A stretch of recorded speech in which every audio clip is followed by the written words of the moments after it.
너무나 정말 귀하고 복된 자리에 설 수 있어서 하나님께 감사드리고 또 우리 모든 성도님들께 감사를 드립니다. 성경에 말씀하시는 서로 돌아보아 사랑과 선행을 격려하라 이렇게 말씀하셨는데 귀한 예배팀들, 사역팀들이 우리 선교사님들을 또 위로하고 격려하기 위해서 왔는데 또 우리 선교사님도 그러시지만 좀 격려해 주시고 기도해 주시면 좋겠습니다.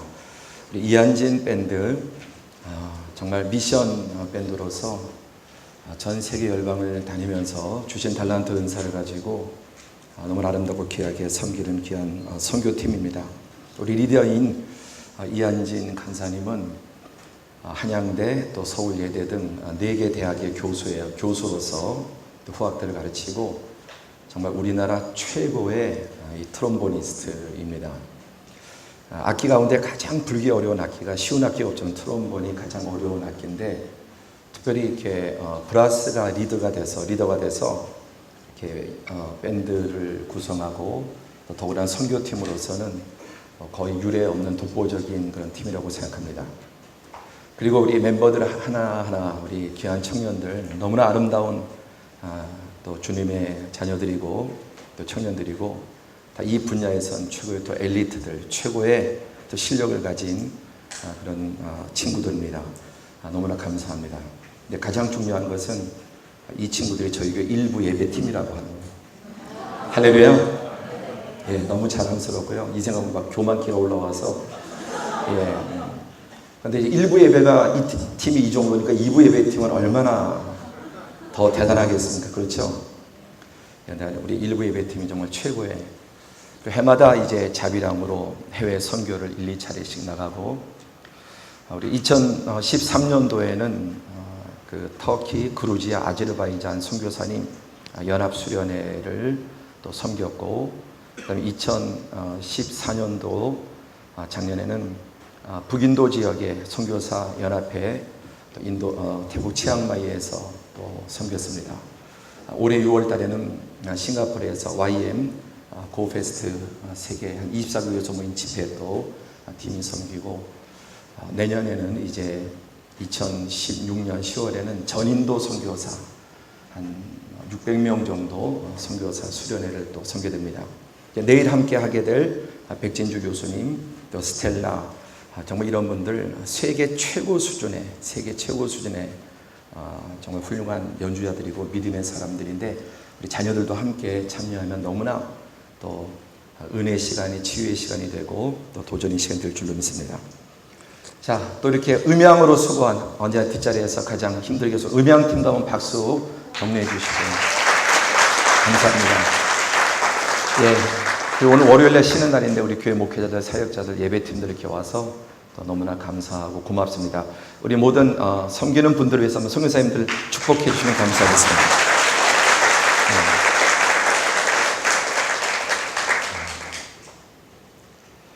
백문일답이라고 하는 말씀을 하셨는데 전에 CCC의 김중권 목사님 모든 문제의 대답은 예수 그리스도 모든 문제의 대답은 예수 그리스도 이 말을 좀 응용하자면 어떤 상황 어떤 문제 속에서도 이 한마디면 모든 문제를 이길 수 있습니다. 그 어떤 상황 태산 같은 문제라 할지라도 이 한마디 함께 해보실까요? 내가 너와 함께 하고 있다. 저는 이 말씀이 제 영혼 속에 들릴 때 어떤 상황, 어떤 문제, 정말 그 어떤 괴로움이라도 모든 문제들이 눈 녹듯이 녹아버리고 내가 지금 너와 함께 하고 있다. 오늘 우리 주님께서 선교사님들에게 이 정말 생명의 음성, 어떤 상황과 형편 가운데 있다 할지라도 내가 너와 함께 하고 있다는 이 성령의 음성을 들으시길 바랍니다. 오늘 이번 수련의 주제이기도 하고 호렙에 이르라 라고 말씀하셨습니다. 근데 8절에 보면은 40주 40야를 가서 호렙산에 가는데 얼마가 걸렸습니까? 40주 40야 꼬박 40일을 걸어서 호렙산에 갔습니다. 하나님께서 엘리야를 호렙산으로 부르셨는데 도대체 무엇 때문에 40일이나 걸리는 그 거리를 걸어서 호렙으로 부르셨을 거예요. 너무나 잘 아시다시피 이 엘리야가 사역하던 시대는 북이스라엘의 역사 속에 가장 어두운 시대였습니다. 오므리 왕조의 그 오므리 아들 아합이 다스리던 시대, 또 그의 아내 이세벨이 완전히 이스라엘을 우상천주로 만들어버렸습니다. 그 땅에 하나님의 강력한 하나님의 정말 분노와 진노가 그 땅 가운데 임하게 되었습니다. 하나님께서 그때 혜성처럼 나타난 선지자 이 엘리야를 통해서 위대한 하나님의 사역을 하십니다. 엘리야의 먼저 사역과 승리를 보면은 먼저 열왕기상 17장에 그의 예언을 통해서 3년 동안 이슬도 내리지 않고 비도 내리지 않았습니다. 또 이 엘리야가 그렇게 굶주릴 때 하나님께서는 까마귀를 통해서 날마다 아침 저녁으로 택배를 보내서 떡과 고기를 또 엘리야가 살 수 있도록 그렇게 엘리야를 하나님께서 책임져 주셨습니다. 또 사르밧 과부의 집에 들어가서 그 기근이 다하도록 가루가 마르지 않고 기름이 마르지 않도록, 또 그 집에 아이가 죽었을 때 엘리야의 기도로 그 죽은 아이를 살려내는 이런 위대한 능력의 사역을 감당했습니다. 무엇보다 이 갈멜산에서 바알과 아사라의 850명의 이 거짓 선지자들과의 이 영적인 대결에서 정말 하늘에서 불을 끌어내리는 위대한 능력의 사역을 감당했습니다. 그리고 기손 시내가에서 온 이스라엘을 타락하게 하고 또 더럽혔던 850명을 일거에 처단하는 850명의 바알과 아사라의 이 거짓 선지자들을 기손 시내가에서 그들을 처단했습니다. 다시 3년 만에 비가 올 것을 예언하자 정말 무시무시한 어마어마한 폭우가 쏟아지기도 했습니다. 그 폭우 가운데 엘리야가 달리는데 이 아합 왕의 마차보다 이 왕의 마차를 끄는 말은 최고의 준마 아니겠습니까? 성령의 능력, 하나님의 능력 가운데 달리는데, 빗속을 달리는데, 야, 한번 그 모습을 상상해 보십시오. 빗속을 뚫고서 달리는데 왕의 마차보다 더 빠르게 엘리야가 달렸다고 했습니다. 그가 기도할 때 하늘에서 불이 내리고, 그가 또 다시 기도할 때 하늘에서 엄청난 폭우가 쏟아진 역사가 일어나게 되었습니다. 그래서 이 엘리야는 구약을 대표하는 능력의 선지자죠. 예수님이 변화산상에서 이제 구약의 대표 두 사람을 만나는데 모세와 엘리야가 그 변화산상에 나타나서 예수님과 대화를 하지 않습니까? 정말 위대한 능력의 하나님의 일꾼이었고 선지자였습니다. 언제나 큰 승리 뒤에 가장 큰 위험이 도사리고 있습니다. 가장 큰 축복 뒤에 정말 무시무시한 시험이 도사리고 있습니다. 반대로 큰 환난과 시험 다음에는 하나님의 놀라운, 그에 비할 수 없는 놀라운 하나님의 은혜와 축복이 예비되어 있을 줄로 믿습니다. 우리 사랑하는 선교사님들, 지금 사역에 큰 성공과 승리가 있다면 그 뒤에 반드시 사단의 무시무시한 미혹이 있기 때문에 깨어서 경계해야 되고, 참으로 어려운 그런 고난과 역경 가운데 있다면 반드시 그 고난 뒤에 비교할 수 없는 하나님의 놀라운 은혜와 축복과 또 가나안 땅이 예비되어 있을 줄로 믿습니다. 이런 위대한 엘리야의 사역과 승리 뒤에 엘리야의 처참한 패배가 나옵니다. 오늘 본문 이제 열왕기상 19장 2절에 보시면은 여기에 3절 이하에 보면은 이제 이세벨이 엘리야를 죽이겠다고 이를 갈고 있습니다. 그리고 내가 엘리야를 내일까지 죽이지 아니하면은 나의 신들이 내게 벌을 내려도 마땅하다. 이 가장 강력한 그 복수의 표현이죠. 내가 이 일을 못한다면은 신이 나에게 벌 위에 벌을 내리길 원한다. 바알과 아사라의 850명의 선지자들을 죽인 이 엘리야를 철천지 원수로 삼고 이세벨은 이 엘리야를 죽이기로 그렇게 결심을 합니다. 3절에 보면은 그가 이 형편을 보고 일어나 자기 생명을 위해 도망했다. 지금 간단하게 말씀드린 이런 위대한 구약의 가장 강력한 하나님의 역사를 일으켰던 대선지자, 능력의 선지자 엘리야가 기도로 하늘에서 불을 떨어뜨리기도 하고 기도로 하늘에서 참으로 폭우를 내리게도 한 이 선지자가 이세벨의 이 한마디에 겁을 집어먹고 도망하게 되었습니다. 여기 3절에 보십시오. 그가 이 형편을 보고 일어나 자기의 생명을 위해 도망했다. 자기의 생명을 위해.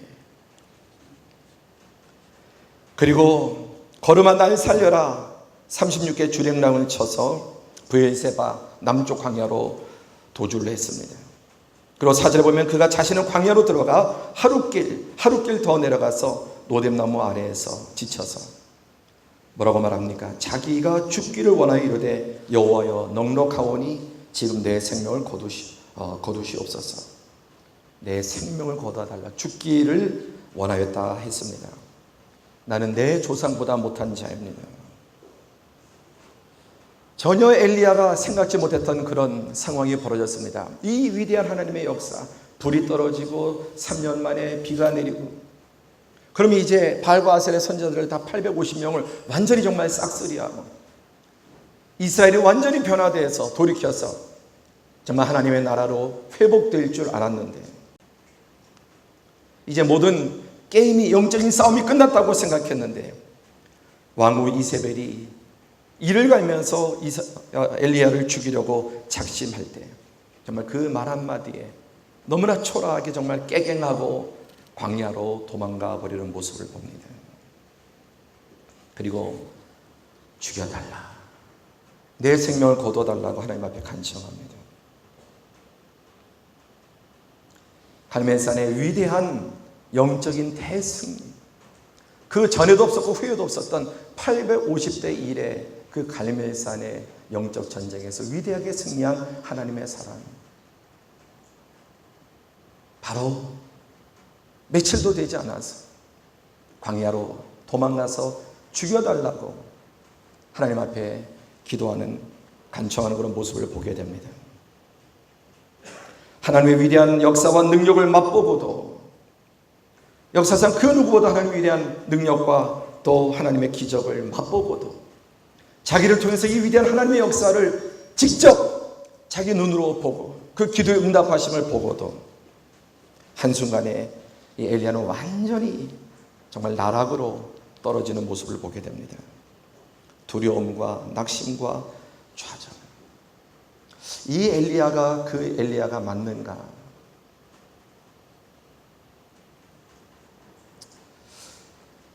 그 원인이 무엇이 있었어요? 첫 번째, 엘리야의 기대와 다른 상황들. 정말 이 정도 됐으면 이제 하나님의 살아계심이 인정되고, 여호와 그는 하나님이시로다 이스라엘 온 백성이 하나님을 높이고, 바알과 아세라의 선자들도 다 이제 처단하고, 드디어 이스라엘의 위대한 부흥과 회복이 올 줄로 생각했지만 오히려 그의 목에 칼날이 들이닥칩니다. 엘리야는 심히 당황했을 것입니다. 또 한 가지 중요한 것은 우리 열왕기상 19장 10절 14절 함께 봉독하겠습니다. 한번 한 절인데 같은 내용입니다. 같이 봉독하죠. 그가 대답하되 내가 만군의 하나님 여호와께 열심히 유별하오니 이는 이스라엘 자손이 주의 언약을 버리고 주의 제단을 헐며 칼로 주의 선지자들을 죽였음이오며 오직 나만 남았거늘 그들이 내 생명을 찾아 빼앗으려 하나이다. 여기에 엘리야가 두 번이나 반복해서 강조하는 게 내가 하나님을 향한 열심이 유별하다. 자, 엘리야가 하나님을 향한 열심이 유별합니까? 유별하지 않습니까? 유별한 건 맞습니다.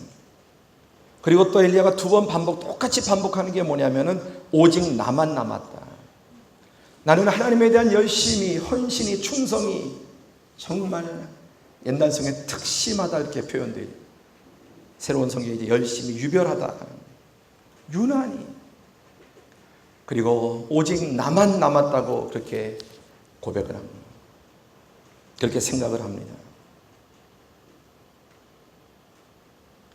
엘리야의 이 교만한 모습, 우리가 성경의 인물들을 알게 모르게 너무나 위인시하고 영웅시하는 경향이 있지 않습니까? 결코 위인도 아니고 영웅도 아니에요. 아브라함이 누구든 다윗이든 누구든 성경에 위인도 없고 영웅도 없습니다. 그러나 우리는 어떤 성경 위대한 인물들을 볼 때 너무 거기에 이렇게 많은 거품을 씌워서 엘리야니까, 아브라함이니까, 다윗이니까, 엘리야의 이런 마음가짐, 그가 하나님에 대해서 열심히 특심한 건 사실이지만 자기 입으로 그것을 계속해서 말합니다. 그리고 남은 것은 오직 자기 하나밖에 없는, 자기만 홀로 남은 선지자라고 이렇게 말을 하고 있는 것을 보게 됩니다. 우리는 성공과 승리의 자리가 아닌 실패와 패배의 자리에서 우리 자신의 실존을 만나야 될 줄로 믿습니다. 성공하고 사역이나 어떤 목회나 어떤 성공의 자리에서 나의 진면목을 보는 것이 아니라 우린 실패의 자리에서 나의 실존을 만나야 합니다. 엘리야는 혜성처럼 나타난 위대한 선지자가 아니라 그가 그동안 신의 산에서 돛 닦고 영역을 키워서 어느 날 그 능력을 가지고 나타난 것이 아니라 평범한 디셉 사람, 하나님이 그를 지목하여 부르시고 하나님이 그에게 계시를 주시고 하나님께서 그에게 응답하셔서 하나님께서 행하시는 것이지, 엘리야가 무슨 툭출나고 무슨 돌을 많이 닦고 경건의 능력으로 이런 능력을 행한 것이 아니라고 하는 것입니다. 유명한 사람이 아니라 무명의 디셉 사람 엘리야를 하나님의 주권과 하나님의 계시와 하나님의 능력을 통해서 이런 역사를 일으키신 줄로 믿습니다. 자, 엘리야가 하나님을 열심히 유별합니다. 그 유별한 열심을 누가 주셨습니까? 누가 주셨습니까? 나의 나된 것은 하나님의 은혜라. 할렐루야. 그가 특심한 것도 하나님이 주신 성품이, 자기가 만들어서 나온 성품이 아닌 줄로 믿습니다. 우리 예배팀들 생각하죠. 너무나 정말 훌륭한 은사와 달란트를 가지고 정말 그렇게 되기 위해서 얼마나 많은 노력과 얼마나 많은 피땀 흘리는 그런 연습이 필요했겠습니까? 그러나 그런 달란트를 주신 것도 하나님의 은혜이고, 내가 정말 입술이 터져라, 소리 부르 터져라 연습할 수 있는 노력도 하나님께서 그런 마음도 성품도 주셔야 되는 줄로 믿습니다. 자연인 엘리야는 하나님의 능력으로 부어지지 않은 자연인 엘리야는 너무나 무기력한 존재에 불과했던 것입니다. 하나님께서 사람을 통하여서 일하시지만 사람이 위대한 것이 아니라 연약한 자를 들어서 쓰시는 하나님의 능력과 하나님의 손길이 위대한 줄로 믿습니다. 인간은 연약한 존재, 모세라도 아브라함이라도 엘리야도 사람은 사람일 뿐, 사람은 사람일 뿐. 은혜 거두시면 주님 떠나가시면, 그래서 다윗이 가장 두려워했던 것은 주의 성령을 내게서 거두지 마옵소서. 성령을 내게서 거두지 마옵소서. 여호와께서 내게 주신 모든 은혜를 무엇으로 보답할까? 바울서 나의 나된 것은 그것이 무엇이든지, 모든 사도보다 더 고생하고 수고하고 많은 열매를 맺었지만은 나의 나된 것은 하나님의 은혜라.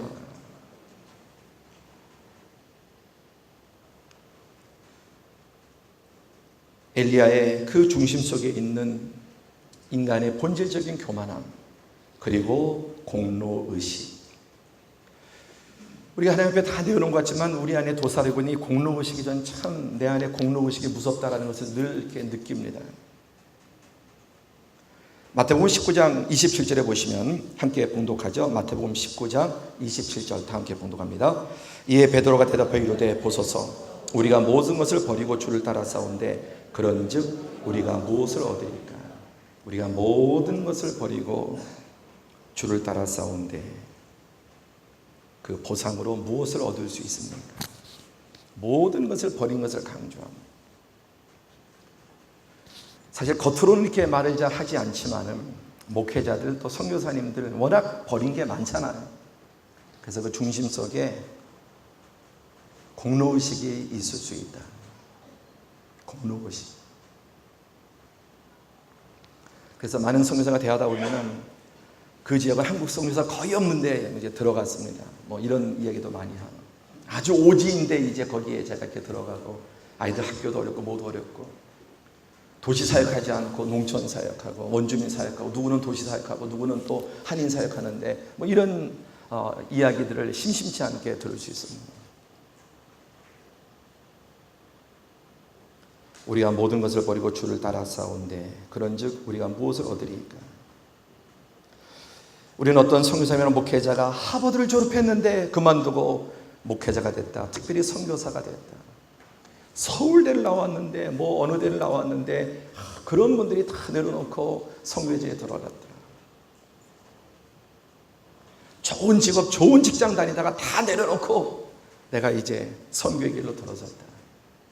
내 나이 50에 60에 또 뭐 선교주로 갔다. 이런 이야기들 우리가 생각할 수 있고 말하지 않아도 우리 안에 깊숙한 중심 속에 그런 생각들이 자리 잡을 수 있습니다. 사실 우리는 아무것도 버린 것이 없습니다. 잘 나갔었는데 그거 잘 나가는 거 버리고 못 나가는 길을 택한 것처럼, 물론 세상적인 기준에 빗대어 사는 말일 수 있지만 여러분, 목회하는 저나 우리 선교사님들 잘 나가는 길 포기하고 안 좋은 길로 온 것입니까? 멸망의 길을 버리고 생명의 길로 온 것입니까? 우리가 갈 수 있는 가장 위대한 길로 가고 있는 줄로 믿습니다. 별 볼 일 없는 배설물 같은 일에 집착하다가 그게 어느 대학이든 그게 어떤 직장이든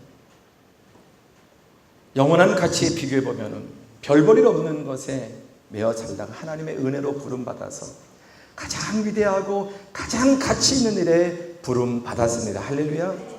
물론 우리가 그렇게 생각합니다. 그러나 그 이면에는 과시, 자랑, 보상, 공로오심. 바울 사도는 뭐라고 여러분 말씀하고 있습니까? 빌립보서 3장 8절에 또한 모든 것을 해로 여기면 내 주 그리스도 예수로 아는 지식이 가장 고상한, 가장 위대하고 가장 영원하고 가장 가치 있는 일, 거기에 비하면 나머지 모든 것은 배설물 같은, 배설물 같은. 우린 좋은 것을 버리고 나쁜 것을 택한 것이 아니라 가장 좋은 편을 택한 줄로 믿습니다. 모든 것을 버렸다는, 헌신했다는 그런 보상 심리. 정말 모든 것을 버리신 분은 하늘 영광 보좌를 버리시고 자신의 생명까지 내어주신 예수 그리스도 그분만이 모든 것을 버리고 본토 친척 아비집을 버리고 하늘의 영광 보좌를 버리고 모든 것을 버리고 생명까지 버리신 분은 오직 예수님밖에 없는 줄로 믿습니다. 우리는 아무것도 버리지 않은 거예요. 아무것도 버리지 않은 것입니다. 아무것도 손해본 것 없는 것입니다. 아무것도 잃지 않았습니다. 좋은 길 가다가 힘든 길로 온 것이 아니라 정말 힘든 길을 가다가 가장 위대한 길로 온 줄로 믿습니다. 저희 동생도 목사인데 어릴 때부터 이제 목사로 서원했습니다. 그런데 이제 대학에 들어가고 사업하고 돈을 벌다 보니까 목회를 하기 싫어하고, 그래서 이리 뺀지 저리 뺀지라고 사업하고 돈 버니까 그렇게 이제 돈 버는 재미에 돈 벌고 또 뭐 스키 타러 다니고 놀러 다니고 골프 치러 다니고 이렇게 목사 아들인데도 목사로 서원했는데도 그렇게 이제 그 재미에 봐요. 그리고 정말 병에 걸렸습니다. 피부병인데 고쳐지질 않아요. 그리고 돈은 버는데 하나님 그 영혼 속에 이런 음성을 주시는 거예요. 아버지 보고 형을 보면서 아버지나 형이나 나나 먹고 사는 건 똑같은데 다 힘든데 목회도 힘들고 사업도 힘들고 쉬운 인생 어디 있습니까? 쉬운 선교지 어디 있습니까? 세상에 쉬운 목회라는 게 어디 있겠습니까? 쉬운 인생이라는 게 없는데 어차피 힘든 건 똑같은데 나는 이렇게 무가치한 일에 힘들고 똑같이 힘들어도 아버지와 형은 정말 위대하고 영원한 가치를 위해서 힘든데 그런 고민을 하는. 그저께 제가 한 교회 40대 이제 집사님과 상담을 했는데 이제 지금 뭐 직장생활도 잘하고 안정되게 사는데 자기가 사역의 길을 가고 싶다는 겁니다. 그러면서 이런 참 가슴에 와닿는 말은 나는 이대로 직장 다니는 것에서 아무 소망이 없습니다. 이대로 이런 인생 사는 거, 밥 먹고 직장에서 돈 벌고 사고 하는 거 끔찍합니다. 난 도무지 그렇게 앞으로 남은 인생을 살아갈 자신이 없습니다. 그래서 40대에 들어섰지만은 이제 신학을 하면 7년, 최소한 7년, 목사까지 9년이 걸려야 되는데 신학의 길을 가고 싶다는 것입니다. 그 이유가 뭐냐? 내가 이런 식으로 계속 인생을 사는 거 끔찍하다. 그렇게 살아야 될 아무 의미와 목적을 느끼지 못합니다. 이재철 목사님 몇 년 전에 신학생과 대화하면서 이런 정말 깊이 와닿는 말씀을 하셨어요. 이 길 외에 어떤 길을 가겠습니까? 이 길 외에 어떤 길을 가겠습니까?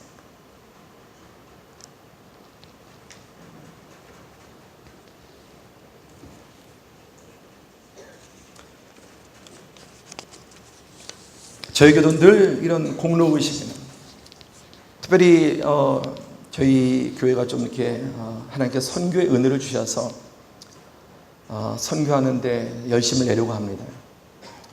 2003년도에 인도에 이제 선교를 하면서 교회 건물을 팔아서 예배당을 팔아서 그 비용을 들여서 한 80명 모이는 성도가 3집짜리 상가 건물 우리 교회 소유인데 그걸 이제 팔고 가난한 80여 명의 성도가 교회 건물을 팔고 또 적금을 깨고 뭐 수술비도 내고 뭐 또 대출도 받아서 2주간의 인도 선교하는데 5억 8천만 원을 들였습니다. 교회 팔아서 3억, 그리고 성도들이 정말 적금도 깨고 애들 수술비도 대신 내고 또 뭐 그 은행에서 대출도 받고 그때 표가 러시안 캐시는 이럴 때를 위해서 있는 거다. 예. 러시안 캐시는 이럴 때를 위해서. 예. 그래서 우리가 정말 빚내서 한번 선교하자. 빚내서 차 사고 빚내서 집 사고 빚내서 아이들 학비 되는데 하나님은 가장 기뻐하시는 이 선교를 위해서 한번 빚내서 해보죠. 정말 그렇게 했습니다. 서울에 납포된 가난한 지역의 80여 명의 성도들이 5억 8천만 원의 선교비를 교회 건물을 팔고 말입니다. 근데 갔다 와서 하나님께서 지금의 교회를 건축해 주셨는데 갔다 와서 하여튼 결과적으로 전체 한 120억대가 넘는 교회를 건축하게 해주셨어요. 근데 제 마음속에 공로의식이 있었어요. 어떤 공로의식이냐? 우리는 정말 빚내서 선교했고 우리 성도 가운데 자기 딸 수술비를 갖다가 믿음으로 드리고 수술을 하지 않았고 우리 집사님 2분은 회사를 아예 사표 내고 2주 선교에 참여했고 정말 러시안 캐시에서 대출을 받아서 선교 헌금을 했고 무엇보다 우리는 교회 예배당을 팔아서 선교를 위해서입니다. 정말 강권적으로 오자마자 건축은 꿈도 꾸지 않았는데 하나님께서 교회를 건축하게 해주셨는데 120억대 80여 명, 작년과 80명밖에 되지 않는 100명 되지 않는 그런 가난한 교회에서 이미 선교를 위해서 다 헌금을 드렸는데 하나님께서 그런 건축을 하게 해주신 거예요. 저는 그 가운데 하나님께서 갚아주시는구나. 한편으로 너무너무 감사하고 하나님께 드렸더니 그리고 우리가 이렇게 기도해 하나님께서 초자연적인 방법으로 하나님께서 이 120억의 건축의 빚을 한 방에 해결해 주실 거라고 하는 강력한 믿음이 있었습니다. 건축한 지 지금 만 9년이 지났습니다. 지금도 어마어마한 빚에 시달리고 있습니다. 전 하나님께서 그렇게 갚아주시죠. 교회를 팔아서 선교하고 빚을 내서 선교하고 80여 명의 성도가 5억 8천을 만들고 한편으로 그렇게 할 수 있는 게 감사했지만 한편 깊은 곳에 공로의식, 보상의식 하나님이 그것을 철저하게 박살을 내셨어요.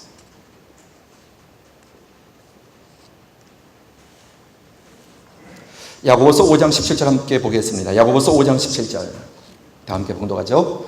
엘리야는 우리와 성정이 같은 사람이로되 그가 비가 오지 않기를 간절히 기도한즉 3년 6개월 동안 땅에 비가 오지 아니하고.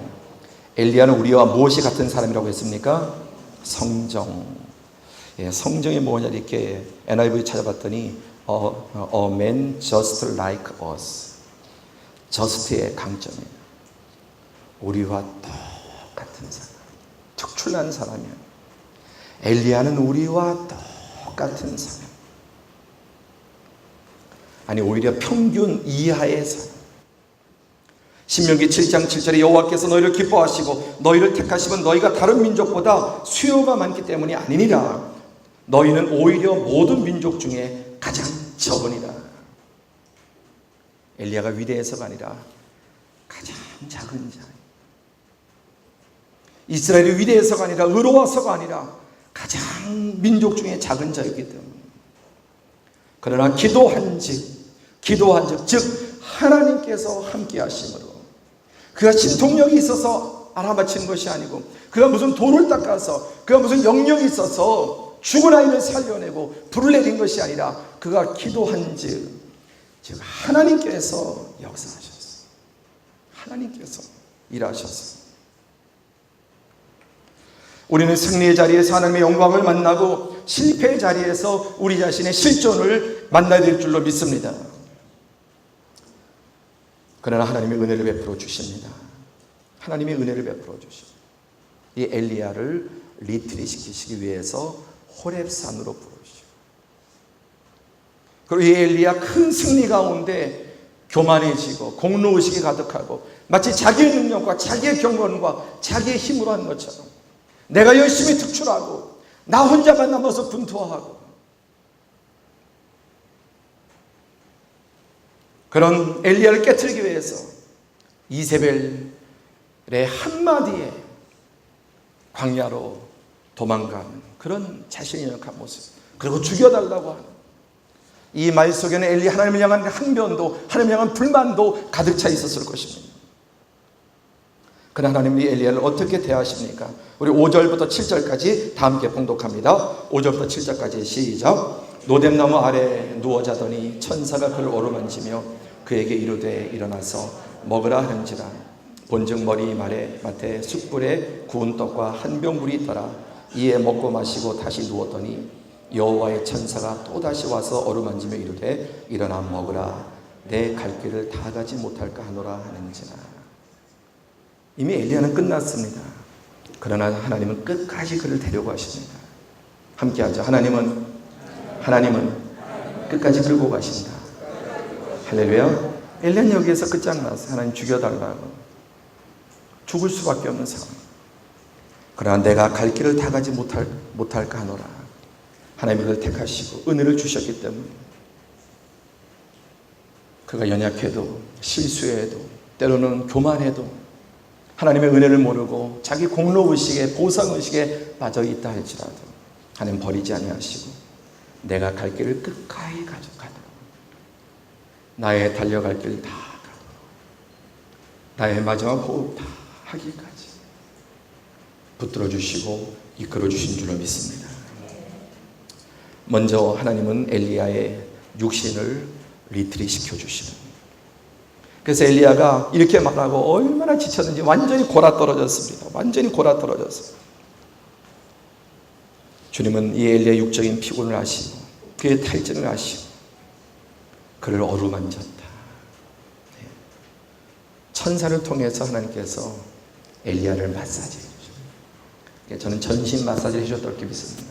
그 지친, 그 피곤한, 그 병든 엘리야의 전신을 머리부터 발끝까지 천사를 보내서 하나님께서 엘리야를 마사지해 주십니다. 그리고 깨워서 구운 떡과 또 물 한 병을 엘리야에게 먹이시고 그리고 또 엘리야가 다시 잠들어요. 얼마나 지쳤는지 또 다시 천사를 통해서 엘리야를 또 어루만져 주시고 마사지해 주시고 또 다시 떡을 먹이고 물을 먹이고 이제 엘리야가 육신이 회복되었어. 하나님 우리의 육신의 필요도 물질의 필요도 내 건강의 필요도 자녀의 필요도 모든 것을 알고 계시고 세밀하신 이 천사의 부드러운 손길을 통해서 엘리야의 육체를 힐링하시고 치유하십니다.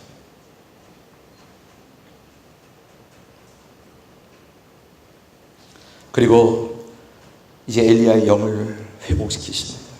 우리 11절 12절 다 함께 봉독합니다. 11절 12절 다 함께. 여호와께서 이르시되 너는 나가서 여호와 앞에서 산에 서라. 또 지진 후에 불이 있으나 불 가운데서도 여호와께서 계시지 아니하더니 불 후에 세미한 소리가 있는지라. 호렙에 이르라. 결론입니다. 하나님 왜 40일 40주야를 그렇게 엘리야를 참으로 완전히 넉다운 시키고 40일 동안 호렙까지 오도록 하셨는가? 엘리야의 육신도 엘리야의 영도 바로 하나님은 말씀하시기 위해서, 진정한 회복은 하나님의 말씀이 다시 임하는 것입니다. 할렐루야. 우리 사랑하고 존경하는 선교사님, 여러분이 그 뜨거움을 가지고 선교제에 갔던 그 첫사랑과 그 말씀, 사역 가운데, 목회 가운데, 혼란 가운데, 환경 가운데 많이 무너지고 정말 엘리야처럼 죽여달라. 때로는 공로신 내가 모든 것을 버리고 포기하고 부모 형제도 놓고 내가 장남인데, 내가 장녀인데, 내가 뭐 어떤데, 내가 어떤데, 자녀들 다 줄줄이 데리고 그런 헌신에서 하나님께서 보상해 주지 아니하시고 각오하고 갔지만 각오 이상의 그런 환경 속에서 엘리야처럼 불평과 원망 섞인 또 그리고 포기하는, 죽여달라고 하는 그런 모습들 가운데 오늘 불로 응답하셔도 하나님은 잔잔하게 말씀하시고 이번 이틀 속에서 잔잔한 성령의 음성을 들으시기를 축복합니다. 엘리야의 생각을 완전히 깨트려 주시는 것입니다. 엘리야의 그릇된 생각과 교만 모든 것들을 깨트리십니다. 그것이 무엇입니까? 15절에 보시면은 이제 잔잔한 음성으로 하시는 말씀, 세미한 말씀이 뭐냐 하는 것입니다. 여호와께서 그에게 이르시되 너는 내 길을 돌이켜 광야를 통하여 다메섹에 가서 이르거든 하사엘에게 기름을 부어 아람의 왕이 되게 하고 너는 또 님시 아들 예후에게 기름을 부어 이스라엘 왕이 되게 하고 또 아벨 무홀라 사바세 아들 엘리사에게 기름을 부어 너를 대신하여 선지자가 되게 하라. 17절 다 함께 시작. 하사엘의 칼을 피하는 자를 예후가 죽일 것이요 예후의 칼을 피하는 자는 엘리사가 죽이리라. 다 함께. 그러나 내가 이스라엘 가운데 7,000명을 남기리니 다 바알에게 무릎 꿇지 아니하고 다 바알에게 입맞추지 아니한 자니라. 엘리야는 나만 특심하고 나만 이렇게 홀로 남았다고 했지만 하나님께서 말씀하신 그 잘못된 생각, 너 혼자 남은 게 아니라 하나님 이방 나라의 다메섹에 하사엘을 준비하셨어요. 하나님의 일을 위하여. 하나님은 그 아합과 이세벨을 제거하기 위해서 하사엘을 기름 부어 이미 예비하고 계시고 그 다음에 또 예후를 준비하고 그리고 엘리사를 예비하고 계십니다.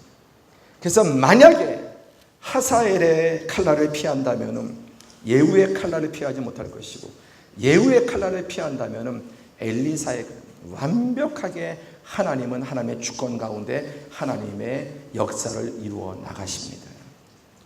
그리고 나 혼자 남았다고 했는데 7,000명이나 상상할 수 없는 숨은 7,000명의 하나님의 사람들, 자기 혼자인 줄 알았는데 7,000명의 바알에게 무릎 꿇지 않는 아셀에게 입맞추지 않은 위대한 하나님의 사람들, 무명의 사람들 7,000명을 예비해 두시고 그리고 그 이전에 오바댜에 의해서 100명의 선지자도 있지 않습니까? 오바댜가 50명씩 100명을 숨겨둬요.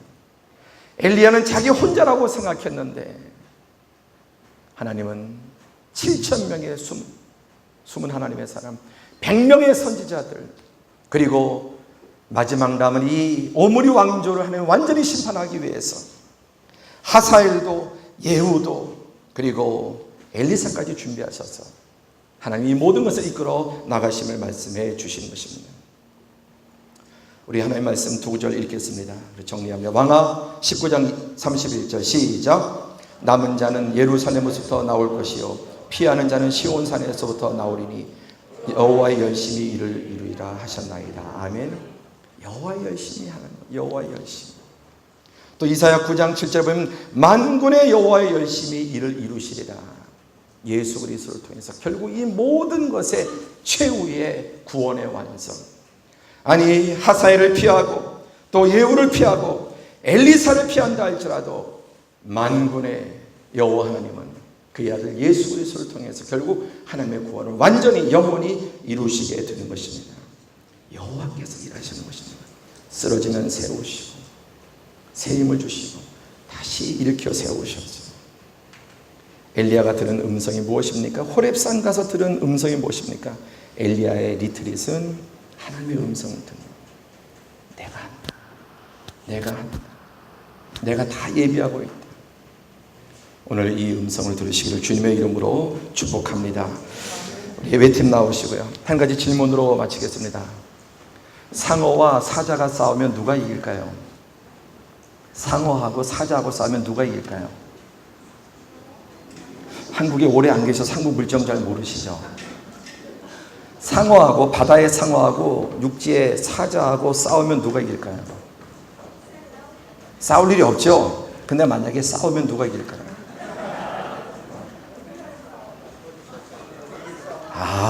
예, 역시 함께 합니다. 어디서 싸우느냐? 바다에서 싸우면? 육지에서 싸우면? 아무리 여러분 사자가 안 해도 바닷속에서 상어와 싸운다면 패배할 것입니다.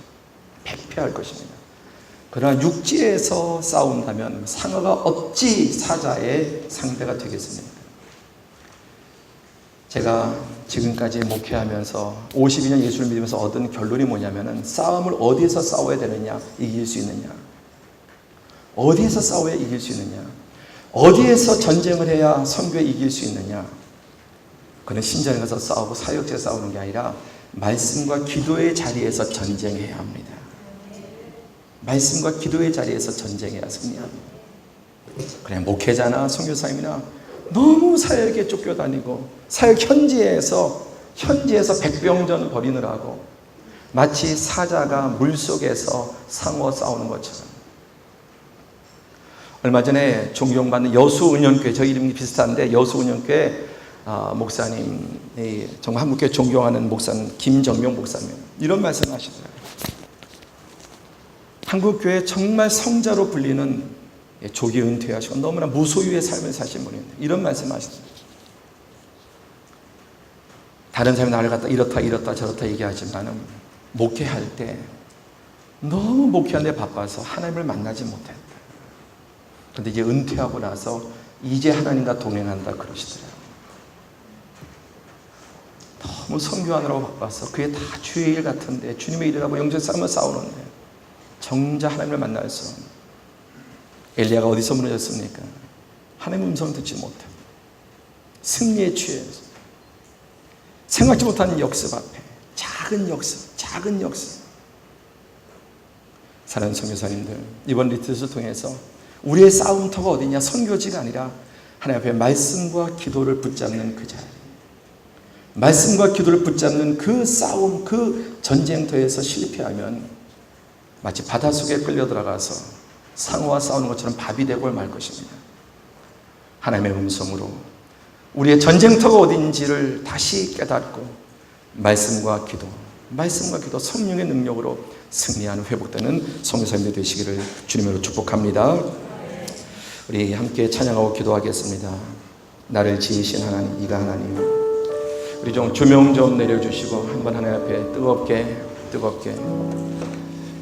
호렙이 어디 있는가? 왜 호렙으로 부르셨는가? 왜 40일 동안 걷게 하셨는가? 육을 깨기 위해서, 엘리야의 육을 깨기 위해서, 그의 잘못된 전쟁터를 깨기 위해서. 전쟁터가 어디였습니까? 하나님의 음성을 듣고 하나님의 말씀을 붙잡고 기도하는 자. 거기에 실패했을 때 엘리야는 처참하게 무너지고 말았습니다. 주님 공로우시 버리게 하시고 다 버린 것, 아무것도 버린 것도 없고 빼앗긴 것도 없고 잃은 것도 없고 이 세상에 가장 위대한, 가장 영원한 것을 붙잡았습니다. 주님, 내 안에 그릇된 뿌리 깊은 숨겨져 있는 공로우시 이런 것들 내려놓게 하시고 은혜의 힘을 알고 나의 영적 전쟁터 말씀과 기도의 자리를 회복함으로 남은 갈 길 끝까지 승리할 수 있도록 은혜 베풀어 주옵소서. 함께 찬양하겠습니다.